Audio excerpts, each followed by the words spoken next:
Hello everybody, this is Evan with Tabletop Gaming Guild, and today I'm going to bring you a quick review here of Ravenfeast, a Viking Age rule set put out by Little Wars TV. So I'm going to take you down to the tabletop here. I'm going to show you some of the rules and go over the very basics of the game, and then bring you back up and give you my final thoughts.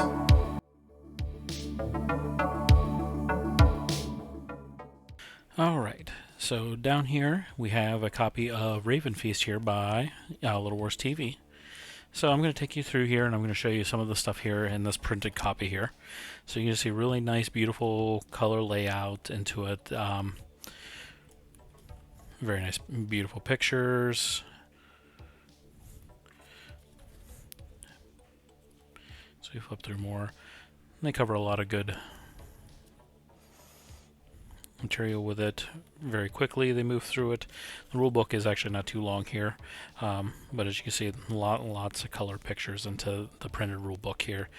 In the scenarios, it looks like they have the maps all laid out really nicely too. And then we got some more here and some advertisements for some different companies where you can get some different things. Links and resources here, quick reference. So that's just the basic of the print copy here that we got. So I'm actually going to change gears a little bit here, and instead of going through the book here with the print copy, because it is smaller than a normal book, instead of trying to hold that open and trying to hold it flat to go for you, I'm going to show you as you can buy the printed copy online from Little Wars TV, but also available for free is in PDF. So I have it here printed in PDF, and it's in just the screen protectors here, and this is the black and white, save my color printing copy here, but it's laid out exactly the same, regular size sheets of paper for it, as you can see. So I'm going to go over the stuff in this here a little bit more detail, just because it's going to lay a little flatter and the page is a little bigger. And if you get a copy of it for free from there, this is what you're actually going to be looking at. So I open it up into a couple pages here, and you see the table of contents, and it's going to lay out the different things.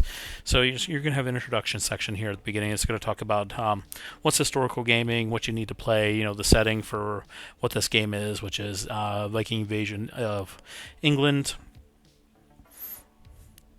And then we're going to actually get into the rules itself here. So rules start on page 8, and as you can see, it actually goes there to only 22. So the rules aren't super intensive for the game. And then, as I showed you with the printed copy there, there's a lot of pictures in it too. So the rules are actually not super intensive from that. After that, there's going to be some nice stuff there. Some scenarios that are located into the book here, and then there's a whole bunch more that are located on the web here through Little Wars TV. And then modeling is going to actually talk about, if you go with miniatures for this game, some of the miniature companies that you can get, how you would assemble them, what they would use or what they would be wielding, even how you would color or paint them. And one beautiful thing I'm going to talk about a couple times is, if you're just getting into it, where you can get free paper Vikings and how to use them in here. I'm just going to go into a little more there, and then expanding your horizons. It's just the links and resources where you can actually get a whole bunch of more detail with some stuff. So the introduction here is going to talk about just itself, historical wargaming in general, the history behind it, miniatures, and all stuff like that. What you need to play, just the basics of, if you're going to start off, this is what you should have to get it going. And nice picture over here. Then the historical, and it's going to talk about that stuff here. So we're going to get into the rules. So big thing with this one is it's a skirmish-based game, so you don't need a whole lot of figure count to go. And then right here it's going to give you another little bit there. But the game is going to actually work fairly easily. So you just follow along here in the turn sequence.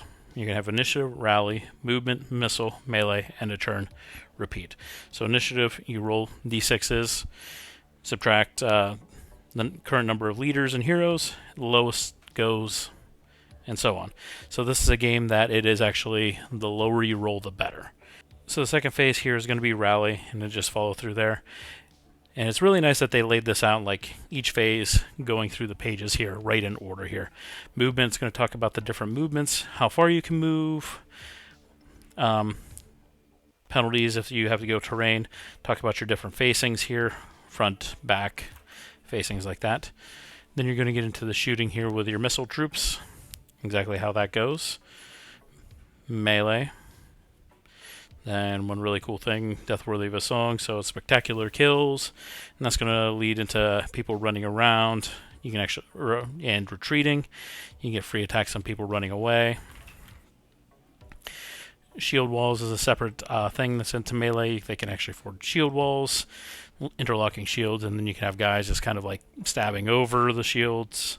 It's really neat. And then end of turn, some bookkeeping, for playing the game.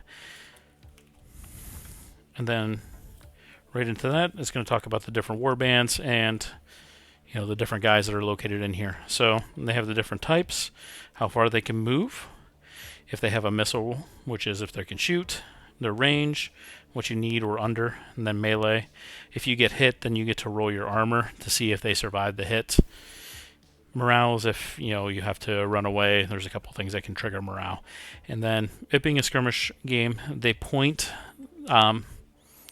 the units, so you can customize. If you want to do 200, 300 points, you can build custom with extra abilities. And with your opponent, you can pick and choose together 200, 300, 400, whatever you want to go. And then it's going to give you like examples of this is what they would look like. Talking about the point system right there. And then there's optional rules into it, which they have rune cards, adding money into it.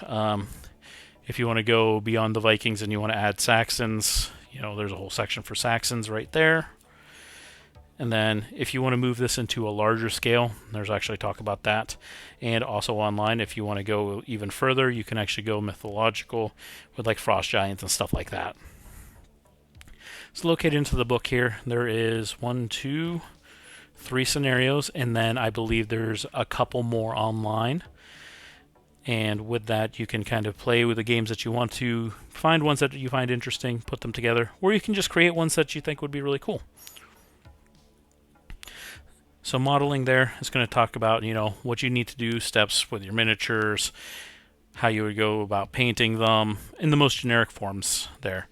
So this is the part that I really wanted to talk about, was the free paper Vikings. So it's right here. It's going to tell you where to go. You can actually get into this game and get this rule set for nothing. Get these paper miniatures. It's just going to cost you, whatever it would take to print them up. And then you could actually give this a try without really investing too much money into it. You need D6s with the game. If you have to pilfer them from another game, I'm sure people have D6s from old copies of Monopoly or Yahtzee or whatnot. You can do that. 1 or 2 tape measures that you have laying around, you can actually get a game of this and play it without investing too much into it. Especially if you're new into this and you don't know if, miniature games are what you want to do, but you have a thought, I want to give this a try, that might be the way to go. And then it's going to talk about building terrain. The more terrain that you have in any types of these games, the better the board looks, and sometimes it's really what makes the game is how good the board looks. So they're going to give you some things on how to do that. And then a couple ads for a couple companies, but then it's going to tell you, some links and resources, as I pointed out, with the actual rules, and where you can go from this. Really nice quick reference here at the back. It takes you through the game really well. You could play most of the game with just this right here. But that's it for that. So, Ravenfeast here. So let me take you up from the tabletop and give you my final thoughts about this game. Alright, so we're back from the tabletop here. So my final thoughts on Ravenfeast. So for it being a free available skirmish game, it is absolutely fantastic. The game plays really well. It is easy to teach. If you have not seen our video of us playing this, definitely check it out on our YouTube channel. It's a fantastic game. I had a whole bunch of fun playing it with the guys. And it's something, if you're not sure if you want to get into, you know, miniature games or anything like that, I would definitely recommend taking a look at this. It is, like I said a couple of times in this video, it is free, and check it out.